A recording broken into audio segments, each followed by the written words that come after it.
First at 5. From the University of Florida's College of Journalism and Communications, you're watching WUFT News. The goodbyes begin for University of Florida President Bernie Machen. That's our top story for December 11th, 2014. I'm Taylor Nunez. And I'm Larissa Scott. In his last meeting with the Faculty Senate today, Machen gave everyone reasons to feel good about how far UF's come and what lies ahead. WUFT's Alex Rivera has more. UF President Bernie Machen gave his final presidential report earlier this afternoon during the Faculty Senate's last meeting of the year.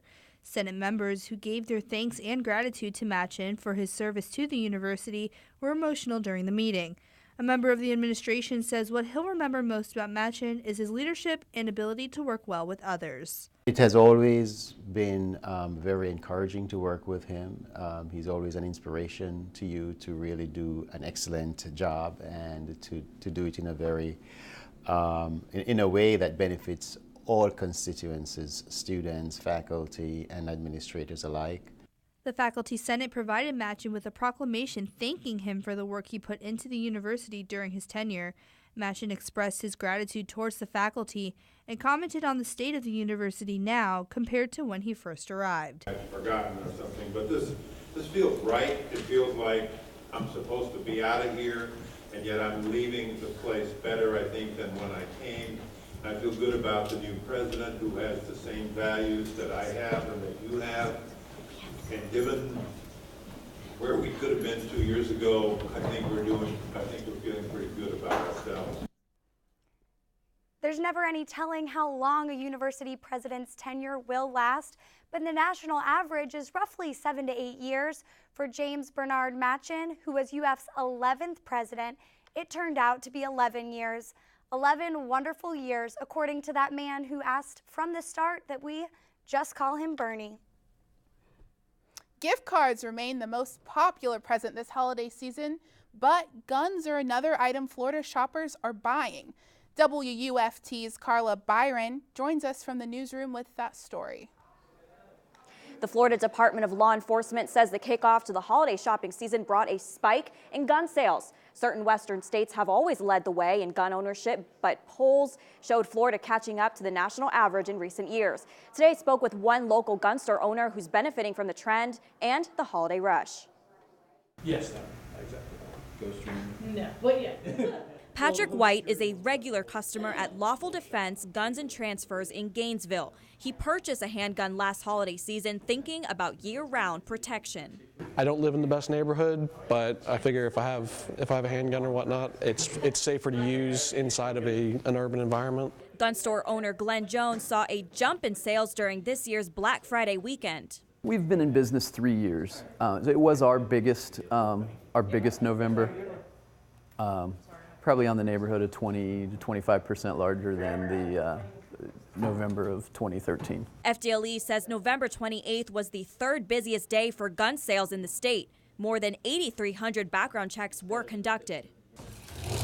At Lawful Defense Guns and Transfers, there's been an increased interest in concealed carry handguns, like the ones you see here. Jones says more people are buying guns they can conceal to carry because of self-defense concerns, especially in the wake of the Ferguson and Florida State University shootings.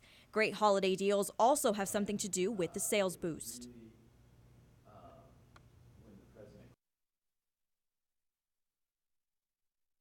White says he plans on getting his concealed carry permit next year. If he does, he'll join the more than 1.3 million Floridians who have one. Thank you, Carla. State lawmakers will debate whether college students with concealed weapons permits should be able to carry guns while on campus. A bill has been filed by State Representative Greg Stubbe, a Republican from Sarasota. He planned it before the FSU shooting, and though that incident may scare away support, he argues it should help. Some say the injured library worker and one eyewitness had the proper training to take out the shooter if they had been armed, but police were able to get there within minutes, and critics say there's no point having students armed in most situations, that it could be dangerous given the normal mix of arguments, parties, and accidents. Well, good news for Florida's multi-billion-dollar citrus industry. Researchers say a level production forecast could be a sign the declines based on citrus greening are under control. Over the past decade, production levels have fallen in half because of citrus greening, a bacteria that, if left untreated, could destroy all trees in the state. Last year, researchers started pumping steam around infected trees, which can sometimes save them. Many thousands of trees have had to be replanted. If they come out in the country, most people are, around Fort Myers and in through there, but if they come back in the country and see all these citrus groves, and they'll realize why we have to try to combat this problem with the citrus greening. The current forecast is this year's crop will be enough to fill 108 million large boxes, with each box holding 90 pounds of oranges. We have experienced cool temperatures the past 2 days here in north central Florida. And now let's go to UF forecaster Brittany Van Voorhees in the Weather Center to tell us how cool it will be tonight. Taylor, Larissa, it's going to be the third night in a row of our low temperatures being below 30 degrees here in north central Florida, which is about 10 to 15 degrees lower than normal around this time of year. Take a look at the current live cam over the University of Florida campus. Beautiful skies. We see some cloud cover, and that cloud cover has contributed to the temperatures having a hard time getting to 60 degrees, which was our high for today. However, we're seeing a little bit of winds as well here in north central Florida that will contribute to the wind chill. Tonight, 44 degrees by 8 p.m. will feel like 41. 39 degrees by midnight will feel like 38, and 36 by 4 a.m. and will feel like 33. And those wind speeds and that cloud cover could contribute to a lack of frost tomorrow morning, but there is a chance from Cross City to just east of Stark, as well as some freeze along the I-10 corridor. Coming up in my full weather forecast, I'll let you know when warmer temperatures are expected here in north central Florida. Back to you. A spending bill could clear Congress tonight in the nick of time to avoid a partial government shutdown. The deadline is midnight, and the compromise barely cleared the House this afternoon by 2 votes, with huge opposition from Democrats. Many complained Republican negotiators added special treatment for big businesses, changes that will loosen various regulations. Some Republicans don't like certain spending levels and only supported the compromise to avoid the shutdown. If you think the American public is going to stand for a bailout of the biggest banks in America one more time, you're wrong. Listen, if we don't get finished today, we're going to be here until Christmas. The Senate could pass the bill later today, and everyone expects President Obama to sign it. CIA Director John Brennan is speaking out after the first time since the release of the report detailing the agency's use of torture. Brennan says it is unknown whether CIA torture was necessary to get key intelligence in the years after the 2001 attacks. NBC's Steve Handelsman has more on details and reactions to this unusual public presentation at the CIA. Any CIA director holding a news conference is rare. John Brennan came to defend his people and their response to 9/11. This agency did a lot of things right during this difficult time to keep this country strong and secure.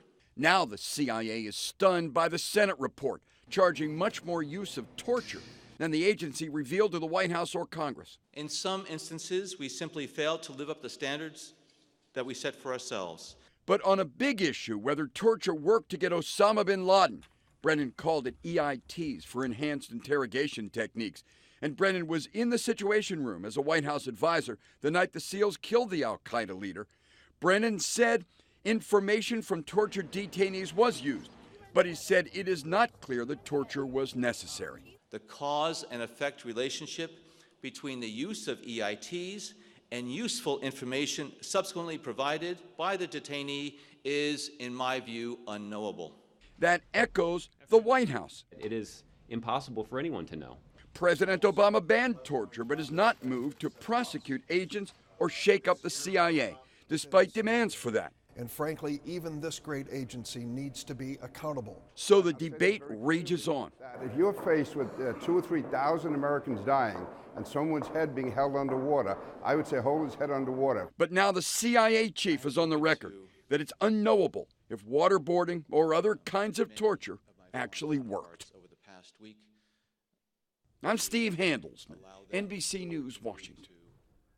Despite the Senate committee's report, White House aides say the president is confident in Brennan to continue to lead the CIA.